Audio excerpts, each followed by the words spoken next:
Post पोल के बाद साक्षी महाराज ने न्यूज़ 24 से खास बातचीत की। उन्होंने दावा किया कि इस बार यूपी में बीजेपी की सरकार बनेगी। साथ ही उन्होंने यह भी कहा कि कल बीजेपी 300 से ज्यादा सीटें जीतने वाली है।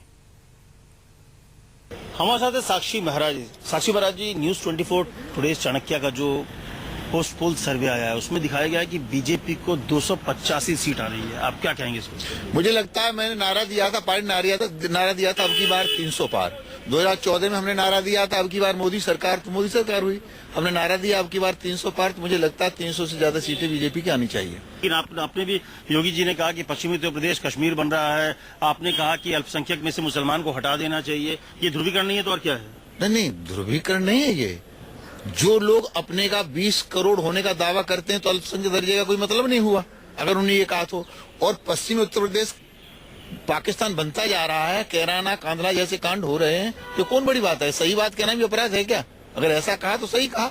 अगर जगह जगह कब्रिस्तान बन रहे हैं तो शमशान भी बने। एक गांव में अगर 100 परिवार हैं और 2 मुस्लिम हैं तो मुसलमानों के लिए कब्रिस्तान है, हिंदुओं के लिए शमशान नहीं बनेगा क्या? सही बात कहना अपराध है। चुनाव अगर हो गया, आप जीत गए, जैसे कि आप कह रहे हैं कि 300 का आंकड़ा होगा, तो क्या 300 आंकड़ा के बनने के बाद जो पश्चिमी उत्तर प्रदेश की बात करें या फिर जो अल्पसंख्यक वाली बात करते हैं, तो क्या उसको लेकर क्या रहेगी सरकार? देखिए, जो भारत का नहीं, जो राष्ट्र का नहीं, वो किसी का नहीं हो सकता।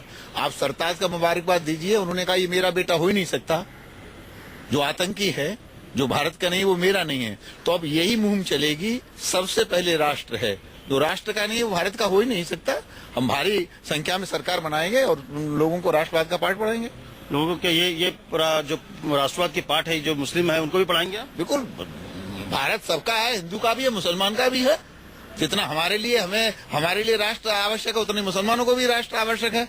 और सरताज का हम धन्यवाद करते हैं, उसने कहा हमारे लिए राष्ट्र पहले है, बेटा पहले नहीं है। आपको लगता है मुसलमानों में ये बदलाव आ रहा है कि जिस तरह से सैफुल्लाह के पिता सरताज ने कह दिया कि मेरा बेटा आतंकी है, तो उसका शब्द नहीं लगता, बदलाव आ रहा है? मुझे लगता है कि बदलाव आ रहा है, बदलाव आना भी चाहिए। जैसे सरताज ने लाश लेने से मना कर दिया, अगर आतंकियों की लाशों को चौराहे के कूड़े पर जलाया जाए, थोड़ी सुअर की चर्बी डाल दी जाए, तो आतंकवाद को रोका जा सकता है। उनको ये वहम रहता है कि हम तो शहीद हो रहे हैं, शहादत दे रहे हैं, हमको बेहतर हुरे मिलेंगी, जन्नत मिलेगी। लेकिन अगर जैसा सरताज ने किया ऐसा ही अन्य मुस्लिम भाई भी करें तो मुझे लगता है इस देश में आतंकवाद को रोका जा सकता है। अगला सवाल, अब राम मंदिर बन जाएगा आपको लग रहा है जब केंद्र में बीजेपी की सरकार और सरकार का काम राम मंदिर बनाना नहीं, सरकार का काम है अड़चने दूर करना। तो मुझे लगता है अड़चने दूर हो जाएंगे और 2019 में जाने से पहले मंदिर प्रारंभ करके जाएंगे। बहुत धन्यवाद। बात करने के लिए दीपक शर्मा के साथ अमित कुमार, दिल्ली, न्यूज़ 24।